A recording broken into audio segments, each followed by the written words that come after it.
আকলিমা বেগম, যার চোখে মুখে এখন কেবলই জীবনের বায়না। মাস কয়েক আগেই জানতে পারেন তিনি স্তন ক্যান্সারে আক্রান্ত। কোথায় মিলবে চিকিৎসা?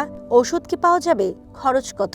সেরে কি উঠবেন নাকি মৃত্যুই হবে একমাত্র পথ? বিস্ময়সূচক এসব প্রশ্নের আবর্তে ঘুরপাক খাচ্ছেন আকলিমা। তিনি বুঝে গেছেন জীবন সরল হতে পারে, কিন্তু সহজ নয়। আমি আর বাঁচবো না, আমাকে আর কেমন করে তোমরা বাঁচাইবা?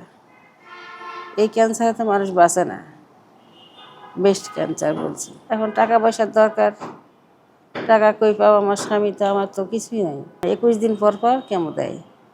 কেমন লাগে কেমো দেওয়ার সময়? কেমো এখন ভালো লাগতেছে, কিন্তু বাড়িতে যেয়ে অসুস্থ হয়ে যাচ্ছে। নামাজে বসে বসে কাঁদি, আল্লাহ আমার সুস্থ করো।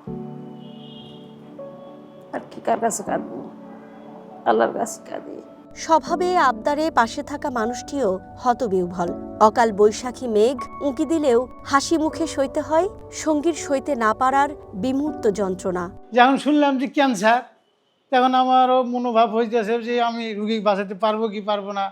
কারণ তো মানুষে সবাই বলছে যে ক্যান্সারের রুগী বাঁচে না, আবার ব্রেস্টের ক্যান্সার, এটা তো সিরিয়াস ব্যাপার। ডক্টর বলেছে 8টা কেমন লাগবে, কারণ 8টা কেমন এখন কি পুরাই 8টা দেওয়ার পরেই কোনো ডিসিশন নেবে না কি করবে উনারাই জানে। খাওয়া বিয়া সবই সারি দিচ্ছে, এরকম মানে সময়তে বুঝে গেছে যে আর কিছু খাইতে পারছে না, মানে ক্লান্ত হয়ে যাচ্ছে।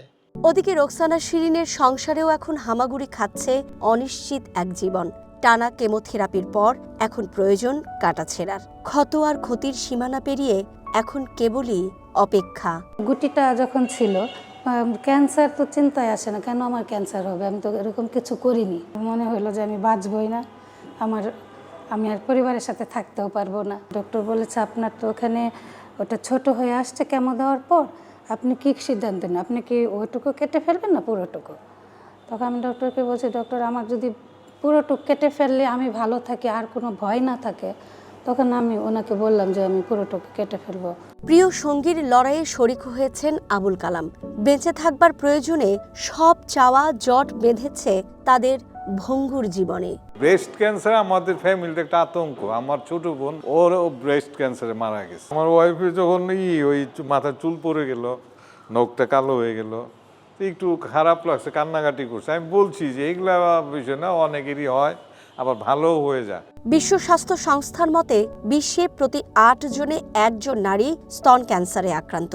বাংলাদেশে এই হার সবচেয়ে বেশি। এরকম একটা মরমব্যাধি রোগ হইলো, বাঁচি কিনা, কেমো দিতেছি তাও মানে নিশ্চিন্ত হইতে পারতেছি না যে কেমো দিয়ে বাঁচবো কিনা। আন্তর্জাতিক গবেষণা সংস্থা গ্লোবোক্যানের তথ্য মতে প্রতি বছর নতুন করে প্রায় 13,000 নারী স্তন ক্যান্সারে আক্রান্ত হচ্ছেন। বিশ্বের অন্যান্য দেশে এ রোগে আক্রান্ত নারীদের গড় বয়স 45 হলেও বাংলাদেশে তা 35 বছর। ব্রেস্ট ক্যান্সার সম্পর্কে বলছে 13,000 প্রতি বছর নতুন করে আক্রান্ত হয়, আর 6,000 মারা যায়। আক্রান্তের প্রায় 45%, অর্ধেকের কাছাকাছি মারা যায়। যারা 40 বছরের আগে আক্রান্ত হয় তাদের সুস্থ হওয়ার সম্ভাবনা বা ওই বেশি দিন বেঁচে থাকার সম্ভাবনাটা কম থাকে।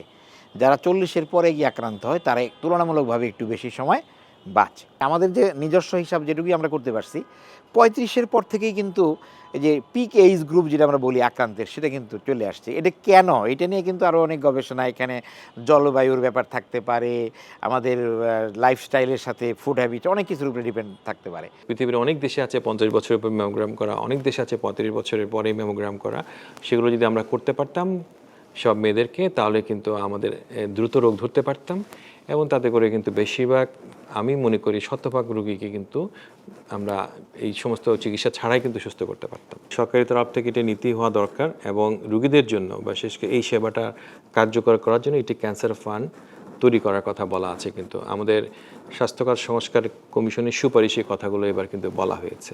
সামাজিক রক্ষণশীলতার কারণে বাংলাদেশের নারীরা যেখানে স্তন শব্দটি উচ্চারণ পর্যন্ত করতে চান না, সেখানে শরীরে প্রাথমিক কোনো লক্ষণ দেখা গেলেও তারা গোপন করেন সেসব, যে কারণে বেশিরভাগ রোগী চিকিৎসকের শরণাপন্ন হন একেবারে শেষ পর্যায়ে। এছাড়া যন্ত্রপাতি ও লোকবলের ঘাটতি এবং ব্যবস্থাপনা অপ্রতুল হওয়ার কারণে চিকিৎসা ব্যাহত হচ্ছে। জাতীয় ক্যান্সার নীতি ও তহবিলের নানা সুপারিশ করা হলেও এ বিষয়ে যথেষ্ট পদক্ষেপ নেওয়া হয়নি। আমাদের দেশের রেডিওথেরাপির জনসংখ্যা অনুপাতে দরকার হলো 300টি রেডিওথেরাপি মেশিনের, কিন্তু আমাদের কাছে রেডিওথেরাপি মেশিন আছে 30টার মতো, তার মধ্যে 20টার মতো মেশিন কাজ করে, বাকি মেশিনগুলো কাজ করছে না। এবং যে আপনি দেখছেন যে বাংলাদেশ মেডিকেল বিশ্ববিদ্যালয়েও কিন্তু 3টি মেশিনের জায়গা আছে, তার মধ্যে একটি মাত্র মেশিন আছে যার ওয়েটিং টাইম প্রায় 4 মাসের মতো।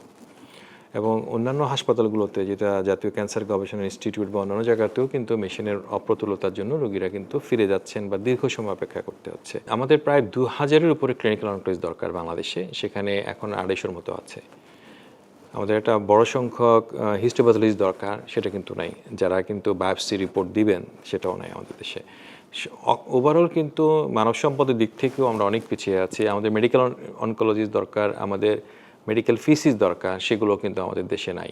এত সংকটের ভিড়েও আশার আলো জ্বালানোর চেষ্টা করছে রাজধানীর গণস্বাস্থ্য নগর হাসপাতাল।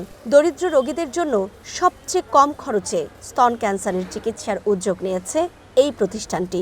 অলাভজনক এমন ব্যবস্থা প্রান্তিক পর্যায়ে ছড়িয়ে দিতে পারলে রোগীর সংখ্যা কমিয়ে আনা সম্ভব বলে মনে করেন গণস্বাস্থ্য নগর হাসপাতালের এই চিকিৎসক। গণস্বাস্থ্যের যে একটা ইউনিক ব্যবস্থা আছে, যে স্বাস্থ্য বীমা, মানে 6টা ক্যাটাগরিতে রোগীর আর্থিক অবস্থা অনুযায়ী সেই অনুযায়ী তার সার্ভিস চার্জটা ধরা হয়। একটা ব্রেস্ট ক্যান্সারের অপারেশন করতে খুব নামকরা বড় বড় হাসপাতালগুলোতে 4-5 লাখ টাকা পর্যন্ত খরচ হয়। মোটামুটি মানের প্রাইভেট হাসপাতালে কোয়ালিফাইড সার্জন দিয়ে করতে গেলে 1.5 থেকে 3 লাখ টাকা লাগে।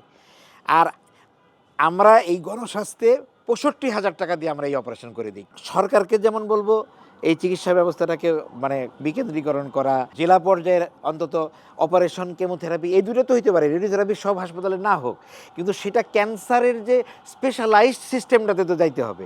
স্তন ক্যান্সারের চিকিৎসা দীর্ঘমেয়াদী, কিন্তু শুরুতেই রোগ নির্ণয় আর পূর্ণমেয়াদী চিকিৎসা করলে নিরাময় সম্ভব বলে জানিয়েছেন বিশেষজ্ঞ চিকিৎসকরা।